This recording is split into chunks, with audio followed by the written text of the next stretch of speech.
బందర్లో ఒకడు ఉన్నాడు, ఒక మంత్రి. ఆ బెజవాడ వెళ్ళి అతను ప్రెస్ మీట్ పెట్టి ఈవిడ్ని ఇష్టారాజ్యంగా తిడతాడు. ఏ రోజన్నా ఒక్క రోజన్నా కాగిత వెంకటరావు కొడుకుని కానీ, కొల్లు పక్కనే ఉన్న కొల్లు రవీందర్ని కానీ, లేదా ఇటు పక్కన ఉన్నటువంటి గుడివాడవాడిని కానీ ఎప్పుడన్నా మహాతల్లి నోరు తెరిచి, ఆఖరికి చంద్రబాబునన్నా నోరు తెరిచి ఎప్పుడన్నా తిట్టిందా?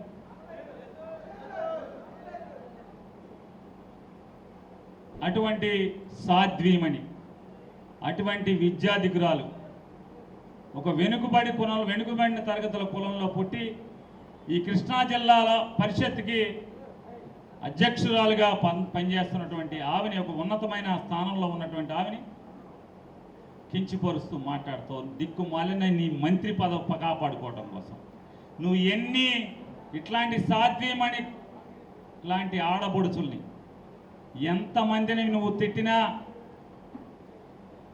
ఎంతమందిని ఆడపిల్లల్ని నువ్వు ఇష్టారాజ్యంగా అసహ్యంగా మాట్లాడినా చంద్రబాబు నాయుడు నీ మంత్రి పదవి పీకటం మాత్రం ఆగడనేది మాత్రం తెలుసుకోకూడదు రవీంద్ర. రోజులు లెక్కెట్టుకోమని మొన్నే కదా నీకు చెప్పాడు చంద్రబాబు నాయుడు.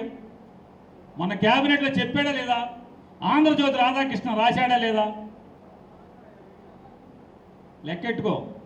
నువ్వు నన్ను తిట్టి, ఉప్పాల రాముని తిట్టి, బంగారం లాంటి తల్లి ఉప్పాల హారికని తిడితే, అరే మీ అందరికీ చెప్తున్నాం, ఒక అమాయకురాలైనటువంటి, ఒక ఉత్తమరాలైనటువంటి, వెనుకబడిన కులానికి చెందినటువంటి ఒక ఆడబడుచు పెట్టుకున్న కన్నీరు మీ మూలంగా, పచ్చ సైకోలు మూలంగా ఆవిడ కంట్లోంచి నేల మీద పడినటువంటి ప్రతి కన్నీరు మీ పచ్చ సైకోళ్ళగాళ్ళందరినీ కూడా ఇంటికి పంపించడం ఖాయం అనేది కూడా నేను ఇవాళ మీరు రాసి పెట్టుకోమని చెప్తున్నాను.